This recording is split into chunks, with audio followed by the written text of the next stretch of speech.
spend much of our time in that book this morning. Good to be with you this morning. Thankful for each one here. It's already been mentioned. Thankful that at least everyone here seemingly got through the storms yesterday all right. Looked like it might have been nastier at first, but thankful that at least for our part, things didn't get as bad as they were saying they might. We're going to be studying much from the Old Testament this morning and looking at some certain individuals that I'm sure most here are familiar with, at least some of them, and we'll even look at some of the ones that perhaps we don't look at as much, and these are David's mighty men. And looking at the life of David, the point has been made many times that David was a man after God's own heart, as the Scripture tells us in 1 Samuel 13 and verse 14. And that moniker is certainly true for David's life because of how David handled himself through both the peaks and the valleys in his life when he was doing right, even when he did wrong, showing that repentance that we've talked about before. And we also notice that as the Scriptures do time and again, that David is a type. He is a shadow, pointing us to a fuller, the most full image, which is Jesus. And really, David is one of the most complete pictures that we have of Jesus in the Old Testament. There's so many connections that we can make between those two about being a shepherd, about being a king. We'll mention some of those this morning. But not only does Christ fulfill the New Testament, but his kingdom does as well. We've talked about those things also. But what I want to focus on more so in this lesson is looking at how we, as the followers of the King, are really, I think, a fulfillment of these men that are mentioned here in the Old Testament. Those that were David's most loyal servants, and maybe some lessons that we can draw from their examples. I want to start by looking at the characteristics of these men and their mentality. First of all, we notice that they took courage from the king. We go over again in 2 Samuel 21, beginning here in verse 15, 2 Samuel 21 and verse 15. When the Philistines were at war again with Israel, David and his servants with him went down and fought against the Philistines, and David grew faint. Then Ishbi-Benob, who was one of the sons of the giant, the weight of whose bronze spear was 300 shekels, who was bearing a new sword, thought he could kill David. But Abishai, the son of Zeruiah, came to his aid and struck the Philistine and killed him. And the men of David swore to him, saying, "You shall go out no more with us to battle, lest you quench the lamp of Israel." Now it happened afterward that there was again a battle with the Philistines at Gob. Then Sabaki, the Hushathite, killed Saph, who was one of the sons of the giant. Again, there was war at Gob with the Philistines, where Elhanan, the son of Jair-Oregim, the Bethlehemite, killed the brother of Goliath the Gittite, the shaft of whose spear was like a weaver's beam. Yet again there was war at Gath, where there was a man of great stature who had 6 fingers on each hand and 6 toes on each foot, 24 in number. And he also was born to the giant. So when he defied Israel, Jonathan, the son of Shimeah, David's brother, killed him. These 4 were born to the giant in Gath and fell by the hand of David and by the hand of his servants. You probably notice there that we have some interesting characters mentioned, the ones who kill these various giants, 2 of which are David's nephews, Abishai and Jonathan. We also have Elkanah, who is from Bethlehem, which was David's hometown. And they all defeat these giants that are descended from the very same giant that David killed, Goliath, in 1 Samuel 17. And you notice with at least one of these giants that he arises and he looks at David, seemingly in a time of weakness. David is weary, perhaps towards the end of his life, it would seem to be. And maybe it came into his mind, I'm going to avenge my descendant, or my ancestor, rather. David killed my forefather, well, I'm going to kill him. But then we notice that those, even of David's kin, rise to the occasion here, and they take care of those giants. They see their king in a moment of weakness. They don't see their uncle, but they see a king that they are loyal to. And don't you think that these nephews had heard from their fathers, David's brothers, about that occasion in 1 Samuel 17? How David defied the defiant Philistine, the one who defied the God of heaven. And we have more of those giants here who are defying Israel, and it would seem in line with their father Goliath. But they looked to their king, who was first defiant of that first Philistine. Let's turn over to Hebrews for a moment. If you put a marker there in 2 Samuel, turn over to Hebrews chapter 2, and let's look at verse 17. Hebrews 2, verse 17. Therefore, in all things, he had to be made like his brethren, that he might be a merciful and faithful high priest in things pertaining to God, to make propitiation for the sins of the people. For in that he himself has suffered, being tempted, he is able to aid those who are tempted. And then turn over to chapter 4 and verse 15. For we do not have a high priest who cannot sympathize with our weaknesses, but was in all points tempted as we are, yet without sin. Let us therefore come boldly to the throne of grace, that we may obtain mercy, find grace to help in time of need. We all deal with giants in our own life, and they manifest themselves in different ways. And it might be tempting for any one of us to think during those encounters that we're the first ones to face those giants. But I can almost guarantee you that there are those sitting in this room who have faced those giants also, and they've overcome. But more than that, we have a king, we have a high priest who has encountered all of those same giants and has conquered every one of them. He's toppled every single one. And so we can have confidence that because of the one who did it first, that we too can overcome through him. And that's an encouraging thought. We also going back to 2 Samuel, in 21 and verse 17, which we already read, the latter half of that verse, the men of David, these mighty men, say to their king, "You shall go out no more with us to battle, lest you quench the lamp of Israel." And so here we see their great love for the king, the lamp of Israel. You remember Peter at one time during the Lord's life here on earth, when he was talking about going to the cross, that this was his purpose, this is where he was going, he would be killed, and then on the third day he would rise up. And Peter said, "Not so, Lord. This will never happen to you." And what did Jesus say? "Get behind me, Satan."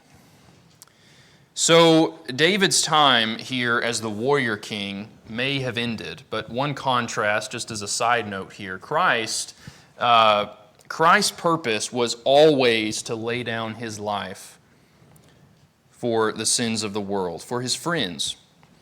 And Peter, his disciple, one of his closest servants, was not going to interfere with that. So we see not an exact parallel perhaps here with David, where his men say, "No, your time in this role has ended." But I do want to note that we see that language of Jesus being a lamp.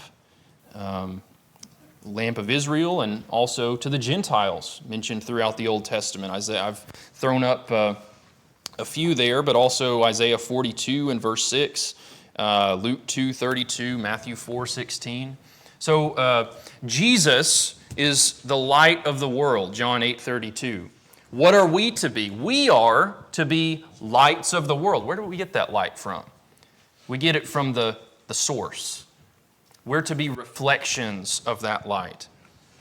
We're going to talk about in 1 John, plan on doing that next Sunday, picking that back up. We are to be walking in the light as He is in the light.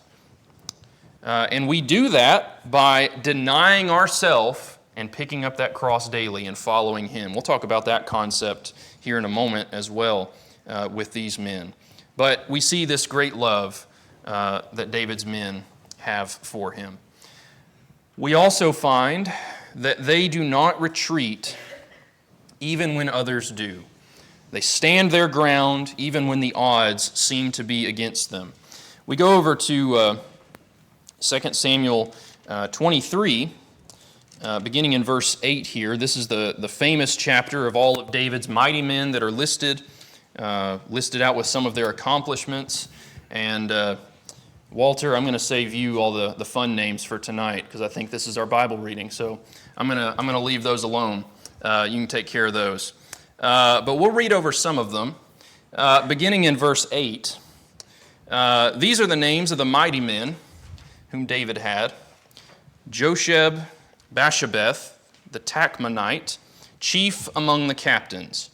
He was called Adino the Eznite because he had killed 800 men at one time. And after him was Eleazar, the son of Dodo, the Ahohite, one of the three mighty men with David when they defied the Philistines who were gathered there for battle. And the men of Israel had retreated. He arose and attacked the Philistines until his hand was weary, and his hand stuck to the sword. The Lord brought about a great victory that day, and the people returned after him only to plunder. And after him was Shammah, the son of Agi, the Hararite. The Philistines had gathered together into a troop where there was a piece of ground full of lentils. So the people fled from the Philistines, but he stationed himself in the middle of the field, defended it, and killed the Philistines. So the Lord brought about a great victory. We've got three individuals mentioned here. First of all, Adino killed 800 at one time. Can you imagine how long that would have taken? It seems that, this was not an instantaneous event, but this was one where perhaps had taken him all day. Can you imagine the time and the courage, the stamina that would have taken? We have Eleazar, who stuck beside his king when these defiant Philistines came against them. And it mentions there in the text that the men of Israel, they fell back, they retreated, but he rose up. And don't you love that description? So much so that he had been fighting so long and so hard that his sword stuck to his hand. I love that image. And then we have Shammah. You notice one of the details that this is in Lehi. One of the occasions that happened at Lehi, that's where Samson killed 1,000 Philistines with the jawbone of a donkey. So this is familiar territory for both the Israelites and the Philistines as it happens. So maybe they're thinking, oh, we're gonna take some of that land where some of our ancestors had previously been killed. And again, Shammah is left by himself when all of the others fall back. I don't know if this is referring to more of the soldiers or if this is some of the townspeople, because we see him defending what here? A field of beans. I think it's Chronicles that says barley. Whichever one it is, it's a field of crops. And so perhaps the Philistines are coming in here. It's like one of those old westerns where it's a band, a gang coming into town. We've got the gunslinger who's standing down all of these individuals. But we know at the very least that this was part of the land of promise, and Shammah was not going to let that go easily. He was going to defend that plot of ground. Are we in our own lives tempted to retreat in response to the forces of Satan when they come against us so heavily, whether that be skeptics, atheists, false teachers? Do we fold under their onslaught? Or do we stand up for what's right? Do we stand up for the truth of God's word? As Ephesians 6 uses that beautiful language, putting on the full armor, the panoply of God. That's God's armor. God provides it. Are we going to put it on? Hebrews chapter 10, won't read this full text, but there in 32 through 39, the writer says there that you have need of endurance. Why do you have need of endurance? Because they were going through some stuff, some really difficult stuff, seizure of property, and various other persecutions. And so he says, don't cast away your confidence. Don't cast away that hope, that reward that is before you. Do the will of the Lord, that you may receive the promise which is set before you. We have need of endurance. So I think we can look to these men for encouragement, looking to that type of mentality. We also find that despite great risk, which we've already read some about, despite that great risk and sacrifice, they gladly go about pleasing their king. Again, here in 2 Samuel 23, looking now at verse 13, then 3 of the 30 chief men went down at harvest time and came to David at the cave of Adullam, and the troop of Philistines encamped in the valley of Rephaim. David was then in the stronghold, and the garrison of the Philistines was then in Bethlehem. And David said with longing, "Oh, that someone would give me a drink of the water from the well of Bethlehem, which is by the gate." So the 3 mighty men, broke through the camp of the Philistines, drew water from the well of Bethlehem that was by the gate, and took it and brought it to David. Nevertheless, he would not drink it, but poured it out to the Lord. And he said, "Far be it from me, O Lord, that I should do this. Is this not the blood of the men who went in jeopardy of their lives?" Therefore he would not drink it. These things were done by the 3 mighty men. So the Philistines, they're encamped here in Bethlehem, the birthplace and childhood place of David. And in the midst of that conflict, what does he long for? He longs for just a cup of water from the well there by the gate. And don't you love that next sentence? After David proclaims, "Oh, I wish that I had this," it's just so matter-of-factly from the mighty men. They just went and got it. That's what the king wants. That's what we're going to do. And it's not that they faced no conflict. They broke through the enemy lines, and I think we can infer they had to break out again from the enemy lines. Just 3 guys did this. There was no question in their minds what they were going to do. When they heard that this was the wish of their king, this is what David wants, we're going to go do it. And this is not a command from the king. This is just something that he's sort of wistfully longing for. But they want to please their king. So this is another element that we see with the mighty men. They rise to the occasion when it is something like a giant, and it's kind of showy and very impressive. It's just a cup of water. Why do they go, though? They go because it's what the king wants. So it doesn't matter if it's this great thing or this seemingly insignificant thing. They want to please their king.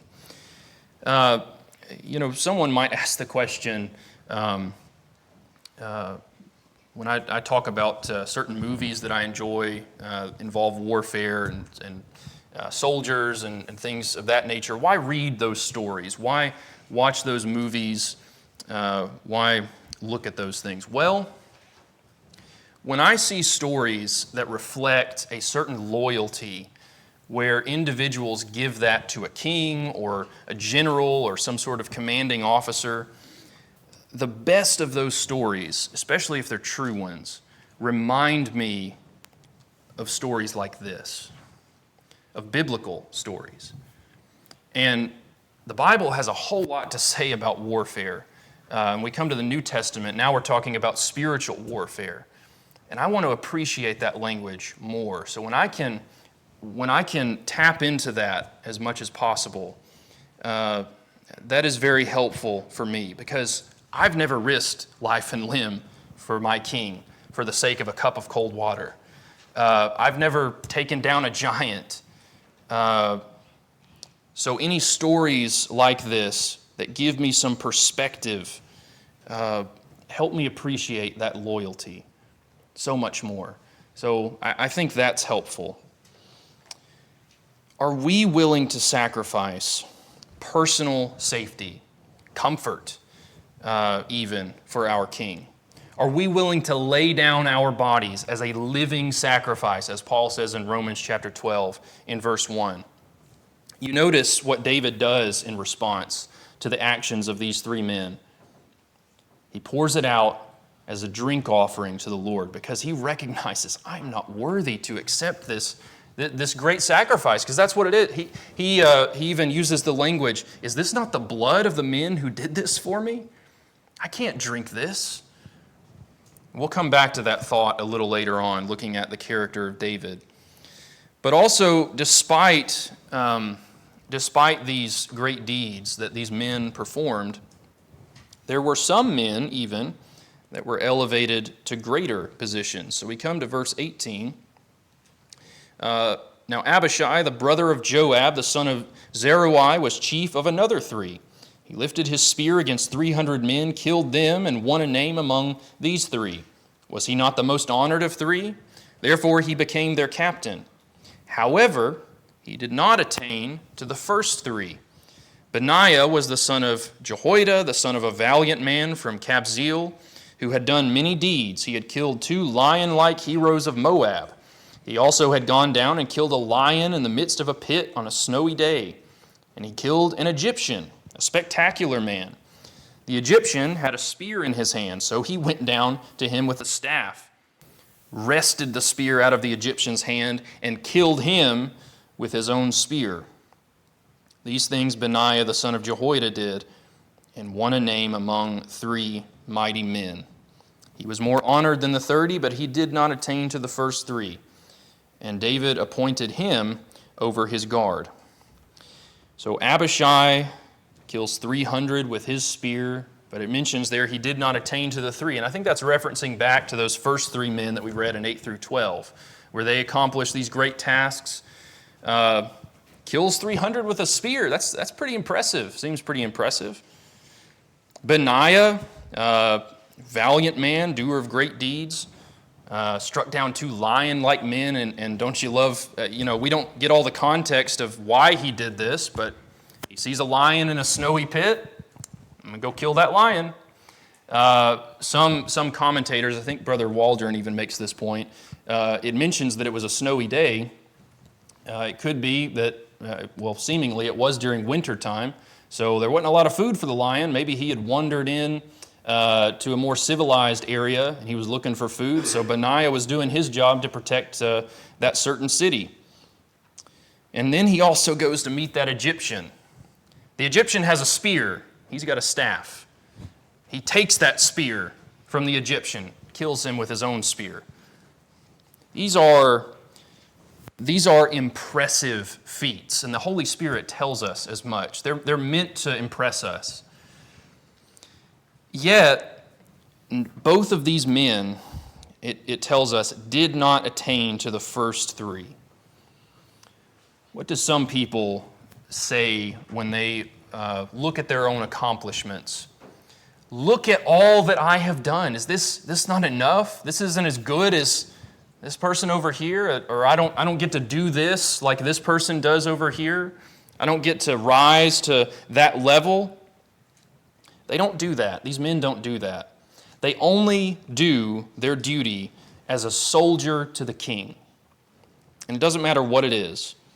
Over in Matthew 25, in 31 through 40, you remember what Jesus talks about there, contrasting 2 groups of people. In the first, he says, I was hungry, I was naked, I was thirsty, you gave me all of my needs.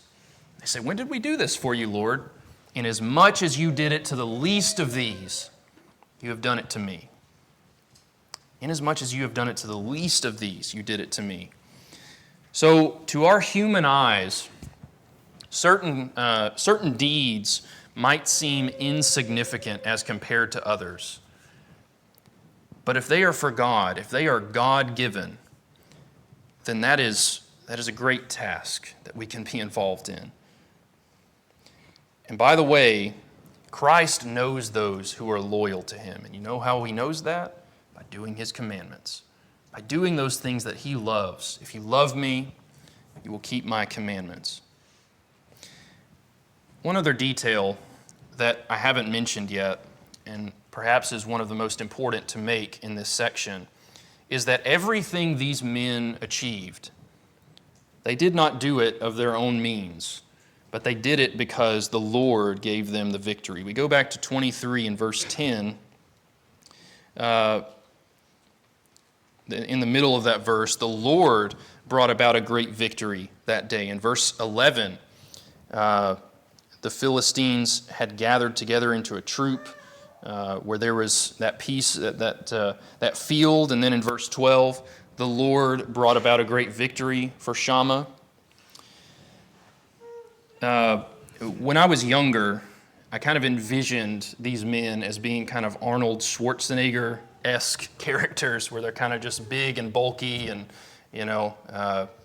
lifting 400 for breakfast, lunch, and dinner. And no one's able to stand against them because it's them. They're mighty, so they need to look mighty. We remembered David's character, but also his physical physique. He was the lowliest of all his brothers, didn't really look like much compared to the rest of them, but God picked him. And we'll get to more of this here in a minute. But these men likely had no military training, at least most of them did not, before coming to David. They weren't master swordsmen. They weren't good with a spear because they practiced 3 hours a day. Any success that they had was because of the Lord. Now, no doubt, they still had to do these things. But when they did them, God brought about the victory. So that's the point here for us. Any success that we have in the kingdom is because of what God gave to us first. Any skills that we might possess, we do those for God, but God gave those gifts to us in the first place. And so we give them back to him in every way that we can. We give him glory and honor through honoring him with what we have. And that is everything that we have. Well then, with the time that we have left, I want to work backwards a little bit here and look at where these individuals came from in the first place. So they weren't bodybuilders. Well, were they at least all the ones who were of noble birth? They were princes and kings, perhaps, or rulers from other tribes. Were they from the best families, the best circumstances? Well, let's go over to 1 Samuel 22. 1 Samuel 22. And look here at verses 1 and 2. 1 Samuel 22, 1. David therefore departed from there and escaped to the cave of Adullam. So when his brothers and all his father's house heard it, they went down there to him. And everyone who was in distress, everyone who was in debt, and everyone who was discontented gathered to him. So he became captain over them. And there were about 400 men with him. Again, growing up, the mighty men were always some of my favorite stories to hear about and to read about because of just all the impressive things that they were involved in, and that really connected with me. As I heard one mention it, when you're playing a video game, these are the kind of guys you want to be playing as. So that's the picture that I had.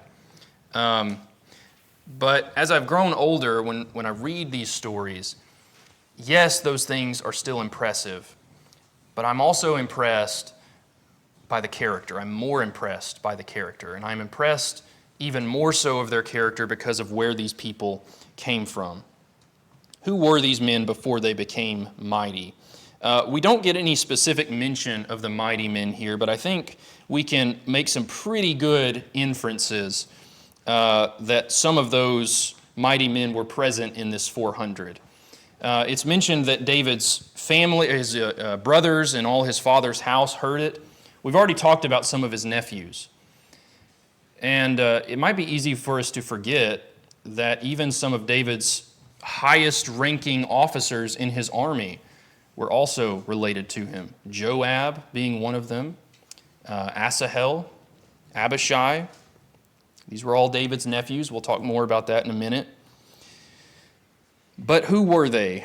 They were people like you and me. They had problems.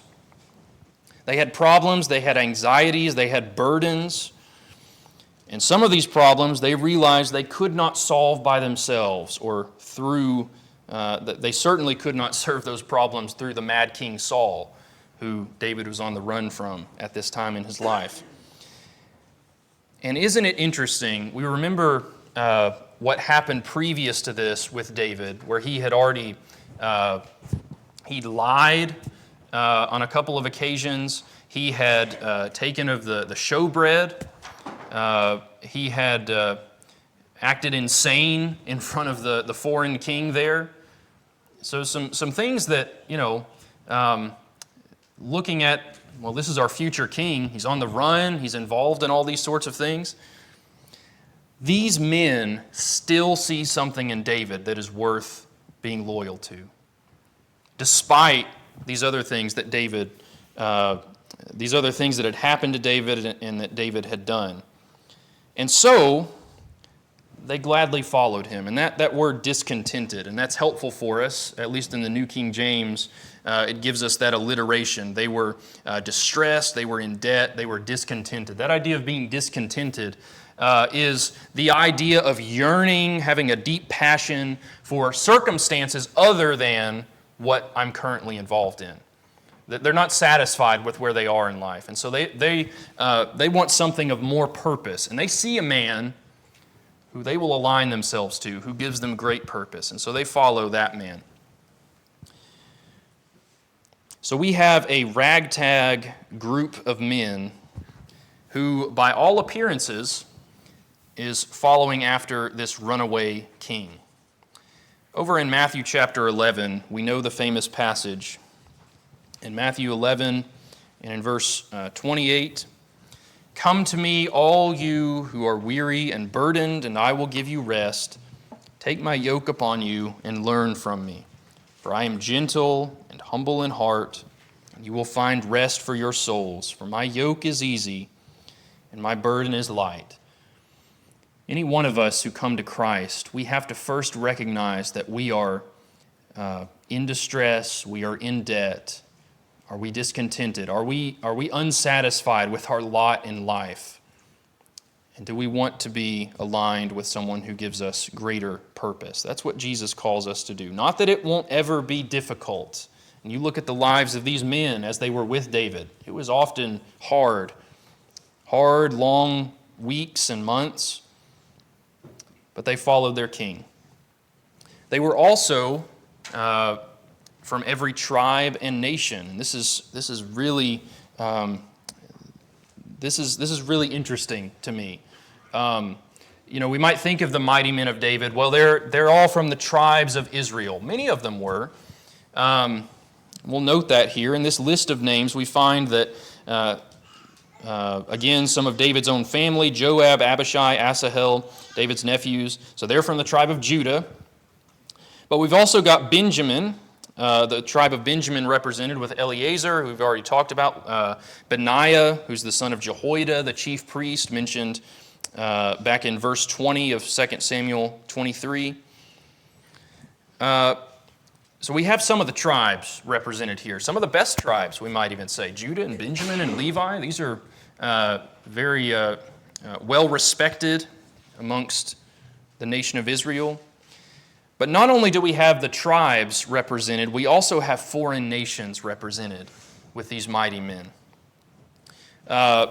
Egal, the son of Nathan of Zobah, which would have been in Syria. And it's also interesting that back in 2 Samuel chapter 8, that David had defeated Zobah's king. And we have here Egal, who is now loyal to David, the one who defeated his king. He sees something in that man that's worth following. Zalek the Ammonite. We go to Revelation chapter 7, if you want to turn over there. We'll talk about a couple more individuals from these nations here in a moment. But Revelation chapter 7,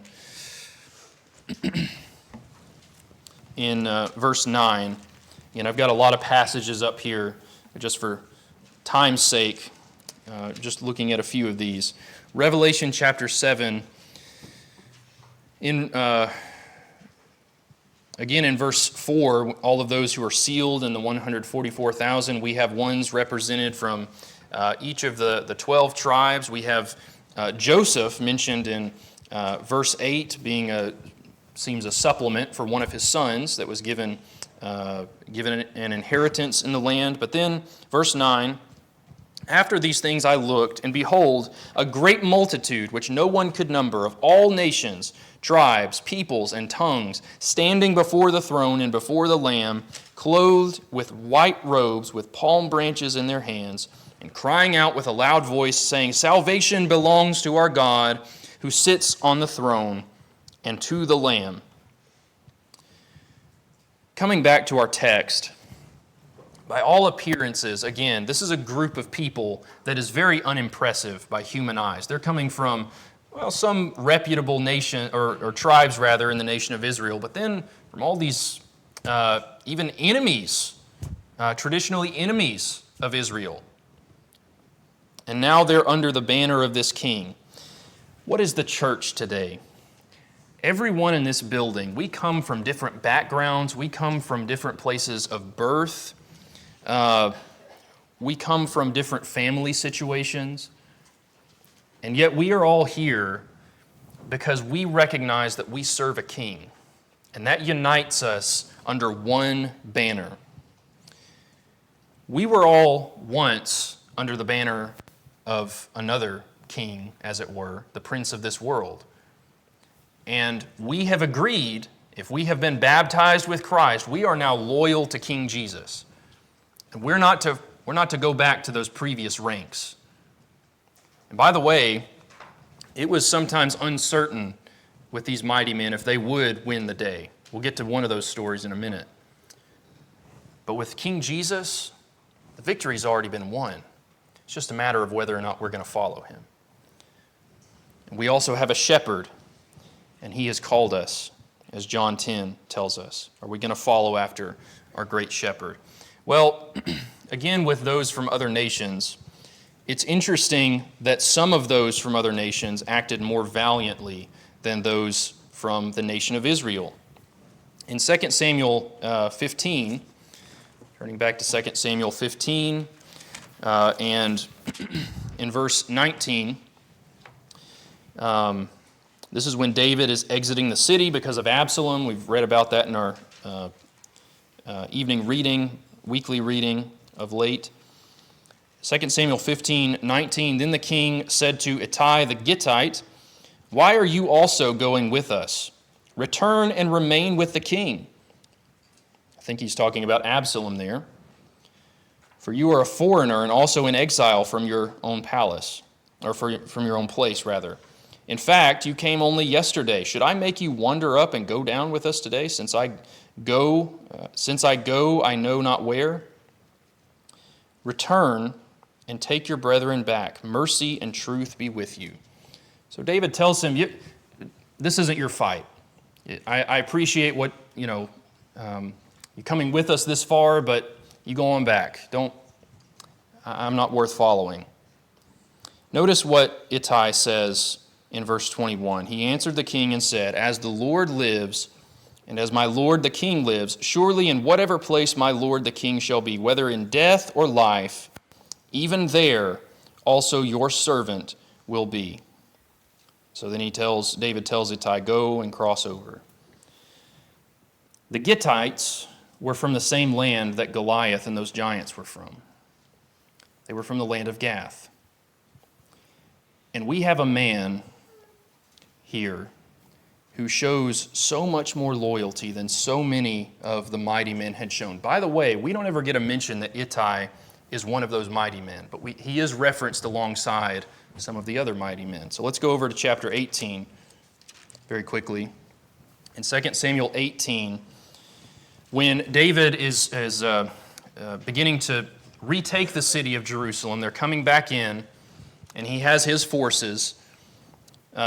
David numbered the people who were with him and set captains of thousands and captains of hundreds over them. Then David sent out one third of the people under the hand of Joab, it's one of his nephews, 1/3 under the hand of Abishai, son of Zeruiah, another of his nephews. Now, previous to this, much earlier in the story, Asahel has already been killed by Abner.